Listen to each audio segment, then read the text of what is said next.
just very quickly highlight what I think are a couple of implications for education and also for parenting. The first challenge in education, I think, in the 21st century is to understand that while academic content is important, of course it's important, skill and will matter more. Think of them as the three legs of the stool. Academic content's important, but again, what matters most is what you can do with what you know, and that's a set of skills. And so every class needs to really be clear about what skills it's teaching. Every school, in my opinion, should begin to think about a high school diploma as a certificate of mastery of core competencies. Think about the merit badge approach, rather than a certificate of seat time served. You've served all your Carnegie units, so here's your diploma.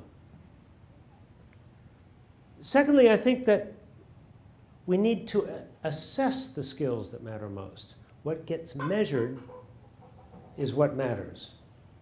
What gets tested is what gets taught. So I'd like to see every student have a digital portfolio that follows them through school. But once you've named the skills that matter most, I think students should show evidence of progressive mastery of those skills in a body of work. And they should regularly have to present exhibitions of mastery, like your capstone projects here, but to real audiences, audiences who can ask questions and push back. Thirdly, I think we need to continuously incent educational R&D, research and development. You know, every company has an R&D budget, from 6% at 3M all the way to 20+% at Google. But educational R&D is a misnomer. I ask education leaders, what's your R&D budget? They laugh at me.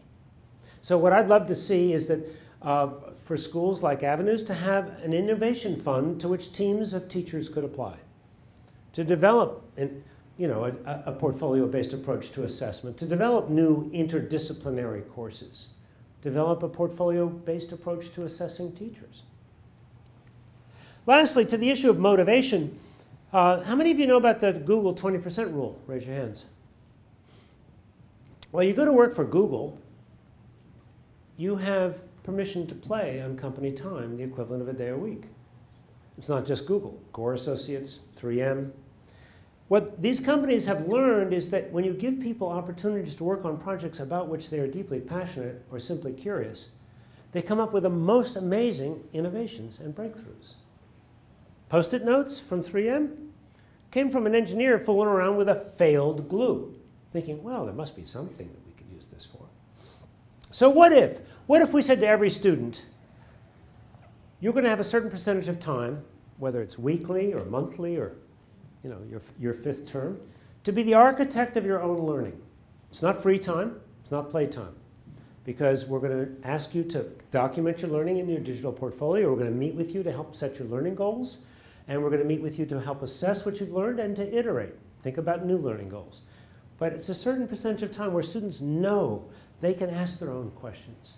They can get better at something, or just simply learn more about something that interests them. Okay, now for parenting. True story, I am the father of 3 children and the grandfather of 4. I know, you're wondering how could that be. I was married when I was 12. It was an arranged marriage, and that's a whole other story. I won't get into that. But more seriously, I know how frightening it is to be a parent today in many, many ways. I know that we parents see a far more competitive world than the one we grew up in. I know that we want to give our kids a competitive advantage. I know that many of us think the way to do that is get kids into the right school. Nursery school, then, K-12, then college. But I've come to believe that there's a different and better way to give our kids a competitive advantage and to support them. And I'm going to illustrate it with 2 stories.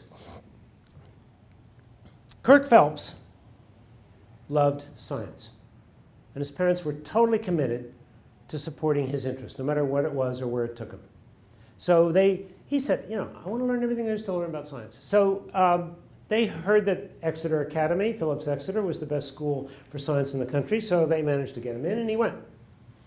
End of 11th grade, he says, well, I've taken every science course here except for one, which they won't let me take because I don't have a free period. I don't want to go here anymore. he drops out. End of 11th grade.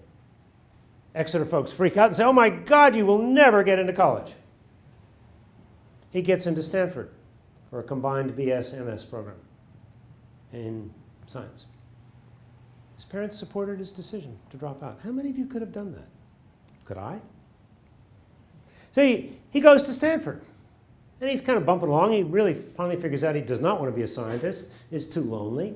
He gets drawn into this course that Ed Carey was teaching on metronics, which is computer science, mechanical engineering, electrical engineering. He gets totally on fire. The whole idea of project management, combining these multiple disciplines, building real stuff. He catches fire. And he drops out. 2 credits shy of both degrees, which were concurrent. Why? Because Apple recruited him to be the project manager for the first iPhone. How many of us could have supported that as parents? His parents believed in his ability to make his own decisions about his own learning. And of course, I mean, the story goes on. He was extraordinarily successful at Apple, and it learns invaluable skills. And, you know, maybe at some point he realizes, you know, maybe he should have gotten those 2 final courses done and finished his degree. But the point is that it didn't impede his success. So one more story. Shanna Tellerman, by the age of 5, knows she's an artist, and so do her parents. She creates dioramas when she's 5 years old. She loves art. Parents are baffled. They can't draw stick figures. They're both in the medical profession. They don't know what to make of this kid. But it gets more serious. She's more and more and more passionate about art. They're scratching their heads. They're saying silently to themselves, oh my God, she will never earn a living. What do we do with this kid? But they don't say that. They build an artist studio out of their spare bedroom to support their daughter's interest all the way. She goes to private school, Baltimore Friends, and, you know, all this peer pressure. She applies to a name brand college, doesn't get in. She's heartbroken. She's destroyed. She thinks she's second rate. Her parents don't pass judgment, you know, letting the process take its time. She goes on a whim out to Carnegie Mellon with her artist portfolio. She's accepted on the spot because of her art. She goes to Carnegie Mellon. She's kind of bumping along, not quite sure what she wants to do, and not quite sure it's art because, you know, that's kind of lonely and doesn't impact the world. 9/11 happens while she is taking a course on 3D design. And she says, oh my gosh, what if we could train our first responders using, you know, 3D simulations, saving all kinds of money and improving training. Starts a company to do that while she's in school. Runs the company for 5 years in the worst recession we've ever had, struggling along with her 15 employees, finishes school, but really struggling to get her business off the ground. Along comes Autodesk, leading manufacturer of CAD software, so on. They buy her company, and they put her and all of her 15 employees to work. So at the age of 28, she's a senior executive at Autodesk. Well, she goes on to work with the Google Foundation where she is now. But my point is, in both cases, the parents believed that it was more important that the real competitive advantage was for a young person to find and pursue a passion. And they were willing to suspend judgment around their own fears about the risks their children were taking, and to support them and to believe in their decisions. And I've come to understand that I think a young person who really has found a real interest, and a school like Avenues that really encourages that, and develops the skills and the dispositions, the temperament, the tenacity to pursue those interests, and who can talk knowledgeably about them, and who's had some real world experience, is in a far more competitively advantageous position than the kid who only knows how to get straight A's in order to get into a name brand school.